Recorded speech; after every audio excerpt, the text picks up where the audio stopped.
বাংলাদেশের ভিক্ষুকের জীবন অনেক ভালো এই বাইপথে যারা আসে তারা তাদের চাইতে।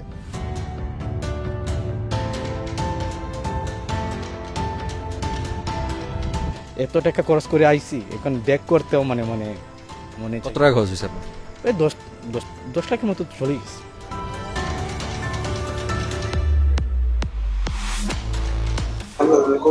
ঠিক আছে, এই জায়গায় আমরা কি অবস্থা, আমাদের অবস্থা ভালো।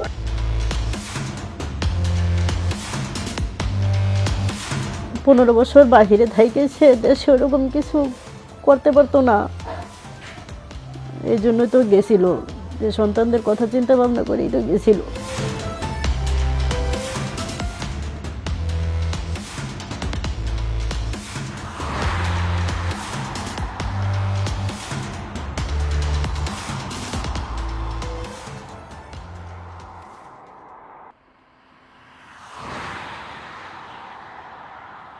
পাহাড় বনে ঘেরা বসনিয়া অ্যান্ড হের্জেগোভিনাকে অনেকেই বলকান অঞ্চলের সুইজারল্যান্ড বলে থাকেন।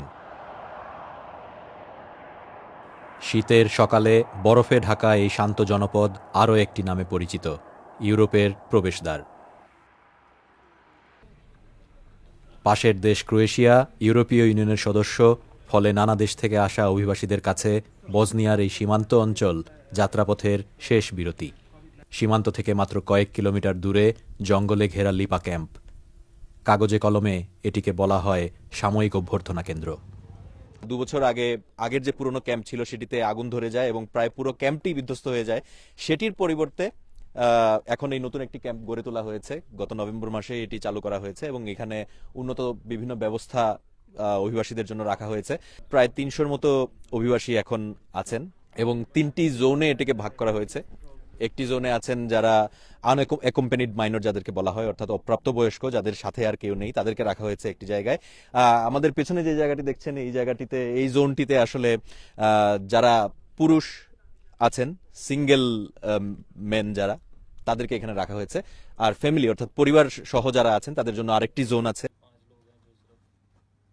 আফগানিস্তান, পাকিস্তান, ভারতের পাশাপাশি বাংলাদেশের বেশ কয়েকজন অভিবাসীও রয়েছেন এই ক্যাম্পে। দীর্ঘ যাত্রাপথের গল্প শোনা যাক তাদের কাছ থেকেই।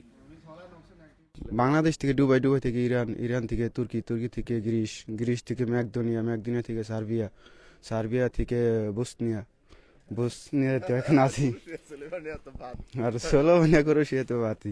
অনেক কষ্ট হয় এই পথে, অনেক কষ্ট হয়। বাংলাদেশের ভিক্ষুকের জীবন অনেক ভালো এই বাইপথে যারা আসে তারা তাদের চাইতে। কি কারণে এটা একটু এটা অনেকে এমনিতেই, কেউ যদি আমাদের ভিডিওটা দেখে মনে করে ইউরোপ অনেক ভালো হইতে বোকাস কথা বলতেছে, আসলে বাস্তবতা অনেক কঠিন। আপনি পাহাড়ে চললেন, পুলিশের চেক আছে, যেমন কুরুশে পাহাড়ে 3 দিন 4 দিন চললেন, অনেক সময় দেখা গেছে পানি পাওয়া যায় না। পানির যে কষ্টটা, পাহাড়ে উঠতে হইলে, একটা স্লোপ থেকে পাহাড়ে উঠতে হইলে অনেক কষ্ট হয়। অনেক সময় দেখা যায় 2 দিন 3 দিন পানি পাওয়া যায় না। তখন সিচুয়েশনটা কি হয়, খানা থাকলেও খাওয়া যায় না পানির জন্য, তখন কেমন লাগে। এটা আসলে যে বাস্তবে এটা সম্মুখীন হয় সেই বলতে পারবো এটার কষ্টটা কেমন। এই সে গহীন জঙ্গল, এই পাশটা ডিসকভারি ফেল আমার কাছে ভাই। ডিসকভারির মধ্যে তো দেখছি তার চাইতো ভয়ঙ্কর। এই যে দুইজন যাইতেছে। নিজের ইউটিউব চ্যানেলে বলকানের বিভিন্ন দেশে গেমের কিছু পরিস্থিতি তুলে ধরেছেন এই অভিবাসী। মাদারীপুরের আর একজন কুমিল্লার। কখনো উঁচু পাহাড় আর কখনো মাইলের পর মাইল জঙ্গল পাড়ি দিয়ে এই ইউরোপ যাওয়ার অভিজ্ঞতা ঠিক কেমন। আর বিশেষ করে যারা ইউরোপে বাইপথে আসে তাদের জীবনের সাথে তুলনা করতেছি, তারা খুব কষ্ট করে। এটা নিয়ে তো স্বপ্ন, আমি দেখতেছি এটা দুঃস্বপ্ন হয়ে গেছে গো ভাই। এ তো গেল বসনিয়া পর্যন্ত আসার গল্প, কিন্তু দুর্দশার এখানেই শেষ নয়। লিপা থেকে প্রায় 300 কিলোমিটার দূরে বসনিয়ার রাজধানী সারায়েভো। এখানে দেশের সবচেয়ে বড় শরণার্থী আশ্রয়কেন্দ্রে এখনও রয়েছেন কয়েকশো বাংলাদেশি।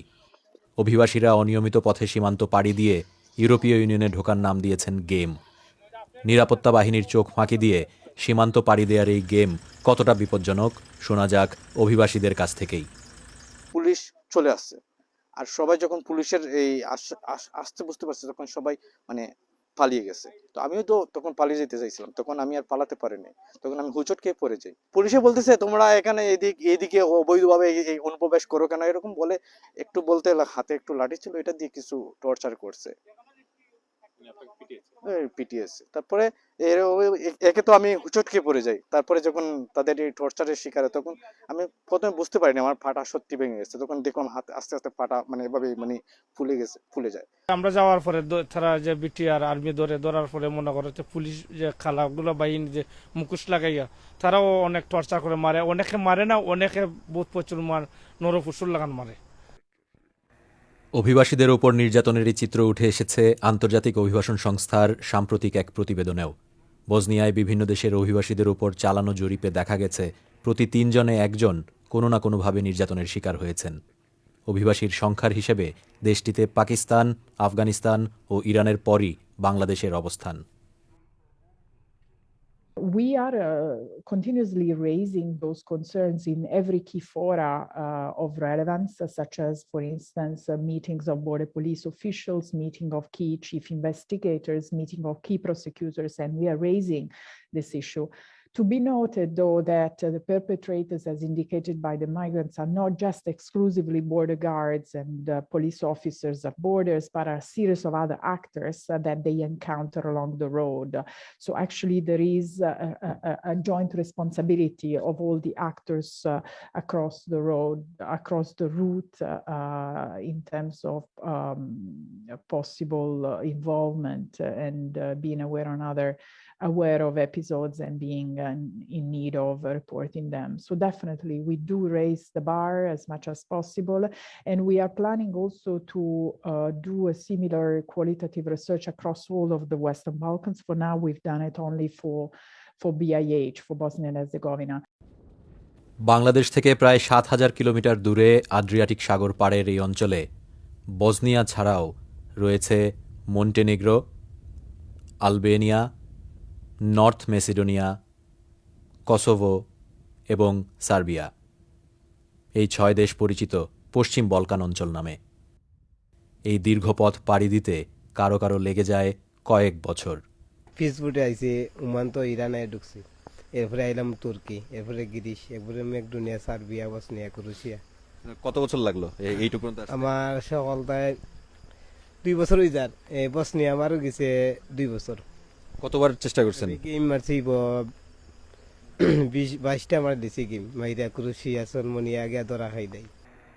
ইউরোপীয় ইউনিয়নের সীমান্তরক্ষী সংস্থা ফ্রন্টেক্সের তথ্য মতে কেবল 2022 সালের ফেব্রুয়ারি মাসেই পশ্চিম বলকান রুট দিয়ে ইইউ সীমান্ত পাড়ি দিয়েছেন বিভিন্ন দেশ থেকে আসা 11,000-এর বেশি অভিবাসী। কিন্তু এত কষ্ট, এত ঝুঁকি সত্ত্বেও কেন এই যাত্রা?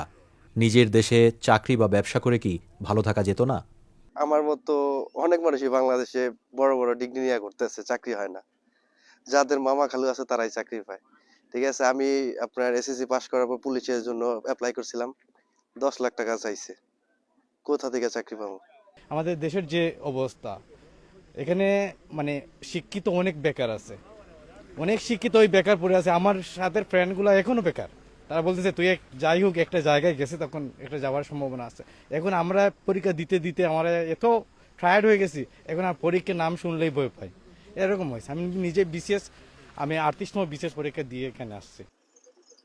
সিরিয়া, আফগানিস্তানের মতো যুদ্ধবিধ্বস্ত দেশের সঙ্গে অনিয়মিত পথে ইউরোপে আসার তালিকায় ওপরের দিকে রয়েছে মধ্যম আয়ের দেশ বাংলাদেশও। অভিবাসীরা এজন্য দেশের রাজনৈতিক ও অর্থনৈতিক পরিস্থিতির উপর অনাস্থাকে দায়ী করলেও এ নিয়ে রয়েছে ভিন্ন মত। আমারই খুব লজ্জা লাগে, বিকজ আমরা একদিকে বলছি যে আমরা মধ্যম আয়ের দেশে যাচ্ছি, আর এইদিকে এই যারা যাচ্ছে মাইগ্রেন্টসরা, ইরেগুলার মাইগ্রেন্টসরা চলে যাচ্ছে, এবং তারা কিন্তু ওখানে গিয়ে বলছে তারা ইকোনমিক কারণেই যাচ্ছে, বিকজ তাদের এখানে কিছু করার নাই। তা আমার কথা হলো, যদি তাহলে তো কন্ট্রাডিকশন হয়ে গেল একটা। বাংলাদেশ মধ্যম আয়ের দেশ, আমরা এত উন্নতি করছি, ডেভেলপমেন্ট হচ্ছে, এদিকে মানুষরা চলে যাচ্ছে ইরেগুলার ওয়েতে। So it's very embarrassing for the I think government. আজকাল তো আমি টিভি খুলি দেখি যে আগে যেরকম একটা আমাদের টেন্ডেন্সি ছিল সরকারি চাকরি নিব, সরকারি চাকরি তো কোনো নাই। হ্যাঁ, অ্যাকচুয়ালি তো হার্ডলি কোনো কিছু আছে। সো সবাই নিজেরা উদ্যোক্তা হয়ে যাচ্ছে, এন্টারপ্রেনিয়র। তো কেন পারবে না আমি সেটাই তো বুঝতে পারছি না। এবং আজকাল অনলাইনে এত কিছু শেখানো হচ্ছে যে আপনি যদি কিছু নাও জানেন আপনাকে কিন্তু অনলাইন থেকে আপনি ইনফরমেশন পেয়ে যাচ্ছেন। সো আমার তো মনে হয় যে এটা একটা excuse, just an excuse, and they think ওই যে গিয়ে একটা ইলিগাল ভাবে থেকে গেলাম, তারপর থেকে গিয়ে রাস্তায়, আপনি তো জানেন, আপনিও তো দেখেন ইটালিতে রাস্তায় ফুল বিক্রি করলাম, তো এটাতে কি 10 লাখ স্পেন্ড করে আপনি যে লাভবান হতেন একটা ফুল বিক্রি করে এবং 15 লাখ খরচ করে যে গেলেন, সেটা কি সেম জিনিস হলো? মানে আমি এটাই বুঝতে পারি না। আমার মনে হয় এটা জাস্ট তাদের একটা মাথায় একটা ঢুকে গেছে যে বিদেশে গেলেই কি জানি, হ্যাঁ, irregular way is not the right way. বিদেশে যাবে, ঠিক আছে, সবাই যেতে চায়, একটা মোহ আছে বিদেশে, মনে করছে যে অনেক আয় করবে, ঠিক আছে, সেটা ভালো কথা, অনেকেই মনে করে। তাহলে রেগুলার ওয়েতে যাক, আমাদের তো অনেক রেগুলার ওয়ে আছে।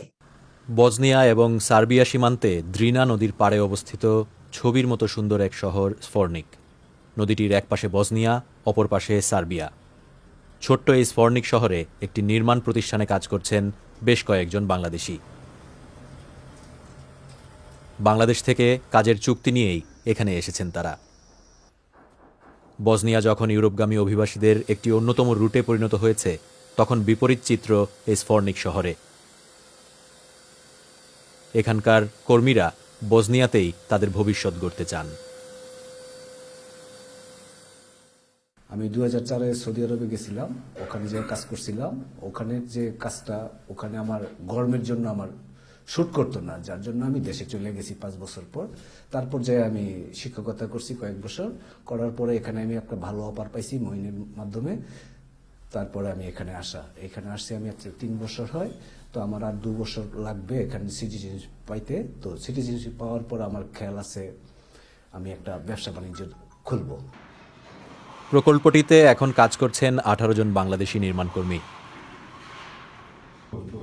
বসনিয়ার স্থানীয় কর্মীদের সঙ্গে এরই মধ্যে তাদের বেশ বন্ধুত্বপূর্ণ সম্পর্ক গড়ে উঠেছে।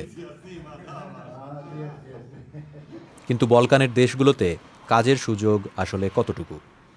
আশপাশের দেশগুলোতে ওয়ার্কার শর্ট, কারণ এই দেশের মানুষ পপুলেশন খুবই কম, আমাদের দেশের থেকে অনেক কম।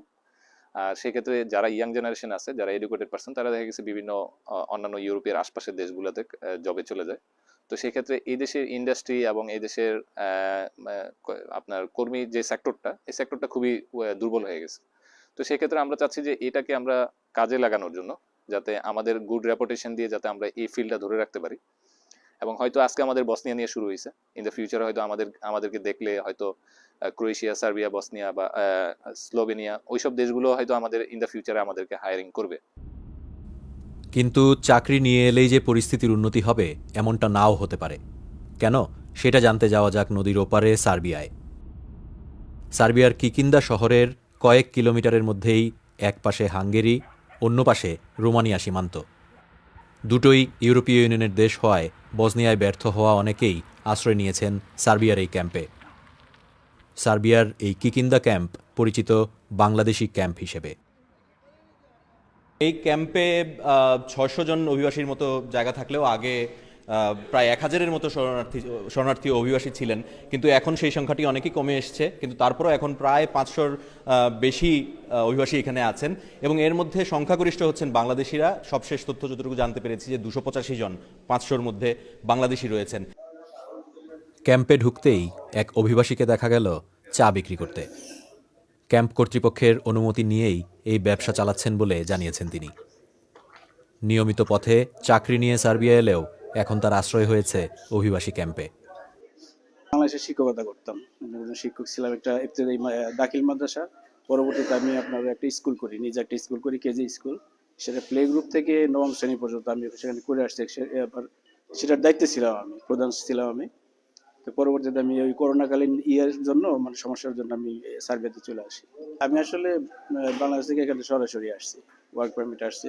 তো সেখানে আমার ওই কোম্পানি স্যালারি দেয় না ঠিক মতো, মান্থলি স্যালারিগুলি লেট করে, যার কারণে ক্যাম্পে চলে আসছি আর কি। আমার মা আছে, বাবা নেই, ওর ওয়াইফ আছে, এক মেয়ে, তারপরে ভাইয়ের আছে আর কি, 5 ভাই আমরা। কষ্ট হয় আর কি মাঝে মাঝে। রিফিউজি ক্যাম্প তো বুঝেনি, থাকা কষ্ট।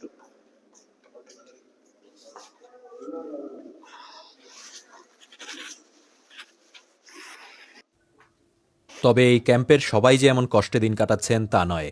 ক্যাম্পের উপরতলায় যেতেই তার প্রমাণ পাওয়া গেল। দেখা গেল কিছু কক্ষে রীতিমতো বড় ধরনের ব্যবসা চালু করা হয়েছে। টাকা পয়সার কি ব্যবস্থা হয় কিভাবে? দেশ থেকে নিয়ে আসি, গ্রিসের মাধ্যমে, বিকাশের মাধ্যমে। এখানে বিকাশের এজেন্ট আছে, ওরা দিয়ে দেয়। সার্বিয়ায় বিকাশের এজেন্ট আছে? কত টাকা? এখানে 100 ইউরোতে বাংলাদেশে 12,500 দিতে হয়। মানে 12,500 টাকা কম পান? 2,500 টাকা বেশি দিতে হয় এখানে। আচ্ছা আচ্ছা আচ্ছা। এখানে বিকাশের এজেন্ট এটা কি সরকারি এজেন্ট আসলে নাকি না এমনি যারা এখানে কাজ করে তারা আমাদেরকে পয়সা দিয়ে দেয়, আমরা তাদেরকে টাকা দিয়ে দিই। আমরা এই যে বিকাশ এজেন্টের কথা শুনছিলাম, এখানে লেখাই আছে, এটা কি নাম? ঝিকিমিকি? ও ঝিকি ঝিকি, আচ্ছা। এই পাশে লেখা আছে ঝিকি ঝিকি বিকাশ এজেন্ট। আচ্ছা, এইটা কি রুম না দোকান? এটা দোকানের রুম, মানুষও থাকে পাশাপাশি। হ্যাঁ হ্যাঁ, জি। আচ্ছা আমাদের সহযোগিতা হয় অনেক। আচ্ছা, এটার মানে এমনি পরিচালনায় কে আছে? পরিচালনা ঝিকি ঝিকি ভাই আছে।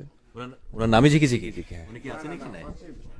ওইখানে ওয়াসিম আর কি নাম, আমরা ঝিকি ঝিকি নামে চিনি তাকে আর কি। ঠিক আছে, পরিচিত, খুব ভালো মানুষ। উনি কি আছেন এখানে? ওনার অন্য লোক আছে, ওই দোকানদারি করে যে সে আছে, সে এখানে থাকে না, পরিচালনা করে অন্যজনের। এই ক্যাম্পেই বেশ কয়েকজন বাংলাদেশি অভিবাসী টাকার বিনিময়ে অন্যদের ইটালি পাঠানোর ব্যবস্থা করে থাকেন। ডয়চে ভেলের কাছে এমন অভিযোগ এসেছে। তাদের কথা না শুনলে মারধর করার অভিযোগও উঠেছে। তাদের ভয়ে নাম প্রকাশ করে কথা বলতে চাননি কোনো অভিবাসী। অনেক অভিবাসী ডয়চে ভেলেকে ক্যাম্প ঘুরিয়ে দেখাচ্ছিলেন, কিন্তু এদের একজন কিছুক্ষণ আগেই ক্যাম্প বিষয়ে প্রশ্ন করলে কি বলতে হবে এ নিয়ে সবাইকে সতর্ক করে দিয়েছেন। ভিডিও ধারণ হচ্ছে বুঝতে না পেরে তার বলা এই কথাগুলো ধরা পড়েছে ডয়চে ভেলের ক্যামেরায়।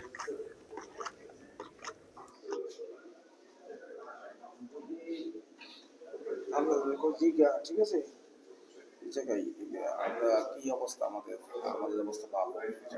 আমাদের শুধু জাস্ট আমার ব্যক্তিগত কিছু গেছে, আর কিছু না। আমি বলছি এদেরকে যে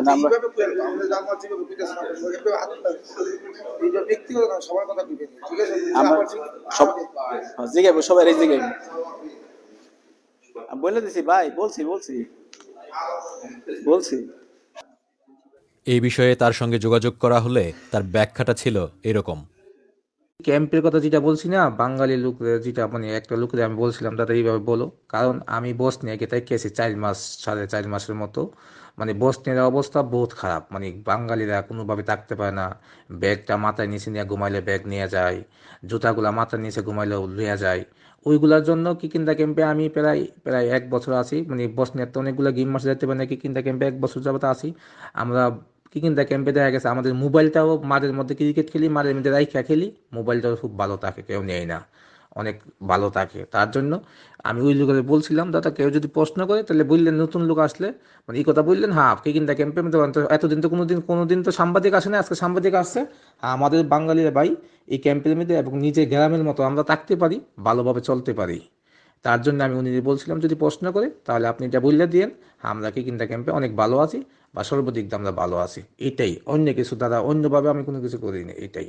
আর কেউ যদি কোনো কিছু কমপ্লেন করে তাহলে বললেন আমার সাথে সরাসরি কথা বলতে, ইনশাল্লাহ আমি এটা সমাধান করে দেবো, কোনো সমস্যা নেই। কিকিন্দা ক্যাম্প থেকে কয়েক কিলোমিটারের মধ্যেই হাঙ্গেরি সীমান্তে এই কাঁটাতারের বেড়া। নিজ দেশে অনেক পপুলিস্ট রাজনৈতিক নেতার বক্তব্য জনগণের মনেও তৈরি করছে শরণার্থী বিরোধী নেতিবাচক প্রতিক্রিয়া। If the Hungarian fence would not have been stood there, more than 100,000 more illegal migrants would be now first in Austria, then in Germany.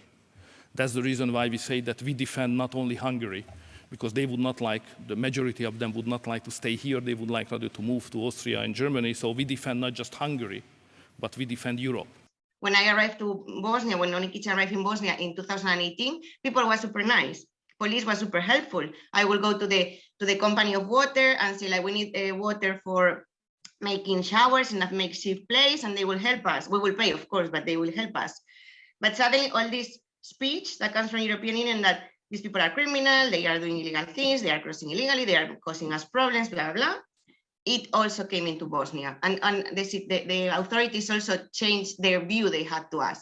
There is a lot in the rhetoric of some politicians. There is a lot of blaming game, blaming the EU, blaming the neighbors. The European Union is not yet cohesively united around one common migration policy. It is working towards a common EU pact on migration and asylum, which will partially solve some of this different ways of dealing with the issue of migration. চাকরির নিশ্চয়তা পেয়ে এজেন্সিকে ৬ লাখ টাকা দিয়ে নভেম্বরে Serbia আসেন বাদল খন্দকার। এসে দেখেন যে প্রতিষ্ঠানে তাকে চাকরি দেওয়ার কথা বলা হয়েছে সেই প্রতিষ্ঠানের কোনো অস্তিত্বই নেই। ফেব্রুয়ারিতে ভিসার মেয়াদ শেষ হয়ে যাওয়ায় বাধ্য হয়ে আশ্রয় নেন কিকিন্দা ক্যাম্পে। লরিতে চড়ে লুকিয়ে সীমান্ত পাড়ি দিয়ে ইটালি যাওয়ার পথে মার্চ মাসে সার্বিয়ার রাজধানী বেলগ্রেডের পাশে সারসিন শহরে মারা যান তিনি। সঙ্গে থাকা প্রত্যক্ষদর্শীরা বলছেন লরিতে ওঠার আগেই জ্ঞান হারান বাদল। কিন্তু মানব পাচারকারীরা গেমের তথ্য গোপন রাখার জন্য অ্যাম্বুলেন্স বা পুলিশ ডাকতে দেয়নি। সার্বিয়ার সারসিন থেকে ফেরা যাক বাংলাদেশের সাভারে। কয়েক লাখ টাকা ধারের বোঝা এবং 2 শিশু সন্তান। বাদলের দিশেহারা স্ত্রীর দিন কাটছে অতীত নিয়ে দুঃখ এবং ভবিষ্যৎ নিয়ে দুশ্চিন্তায়। উনি কুয়েত থেকে আসার পরে দেশে কোনো কিছু করার মতো সিচুয়েশনে ছিল না, তো বিদায় ওনার ভাইয়ের বন্ধু দালাল ওনার কাছে জাপান যাওয়ার জন্য টাকা জমা দেয়, সেটা মোটামুটি 3.5 বছর আগে। তো সেখানে প্রায় 2 বছরের মতো ঘুরায়, জাপানে নেওয়ার কথা বললে 2 বছরের মতো ঘুরায়, তারপর না করে দেওয়ার পরে বলে যে এখানে যাওয়া যাবে না, করোনা ভাইরাসের কারণে এটা বন্ধ হয়ে গেছে। তারপরে টাকা ফেরত চাইলে টাকাটাও ফেরত না দেওয়ার কারণে মানে বিভিন্ন সমস্যার কারণে দেখা গেছে না দেশে আর থাকা যাবে না, এরকম পরিস্থিতির শিকার হয়ে তো উনি ওই লোক বলছিল, যে দালাল বলছিল যে টাকাটা ব্যাক করে দিতে পারতেছি না, আপনি আরেকটা দেশ আছে সার্বিয়া, ওইখানে যাওয়ার জন্য পাসপোর্ট জমা দিতে পারেন। তো ওইখানে জমা দেয়, বলে যে 60,000 টাকা বেতন আছে, যে কোনো কাজে নিম্নে 60,000 টাকা বেতন, আর 6 লাখ টাকার বিনিময়ে যাইতে পারবো।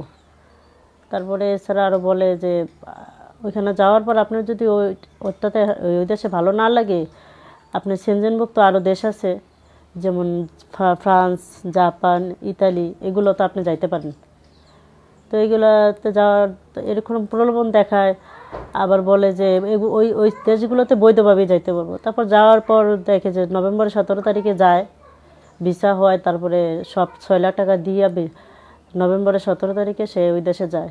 যাওয়ার পর দেখে অন্যরকম পরিস্থিতি, যে ওইখানে কোনো কাজও নাই, আর থাকা খাওয়া খুব সমস্যা, থাকতে নিজের টাকা খরচ করে থাকা খাওয়া এটা সম্ভব না, দেশ থেকে নিয়ে এভাবে থাকা সম্ভব না, আর যে দেশে ব্যাক করে আসবো ওইরকমও পরিস্থিতি নাই। তো ওই কারণে আরও 5.5 লাখ টাকা অন্য দালালদের মাধ্যমে দিয়া উনি ইটালি যাওয়ার জন্য রওনা দেয়। তো ইটালি যাওয়ার সময় রওনা দেওয়ার হার্ট অ্যাটাক, আমরা যতটুকু জানি হার্ট অ্যাটাক করে উনি মারা যান। দেশে কিছু 15 বছর বাহিরে থাইকেছে, দেশে ওরকম কিছু করতে পারতো না, এই জন্যই তো গেছিল, যে সন্তানদের কথা চিন্তা ভাবনা করেই তো গেছিল।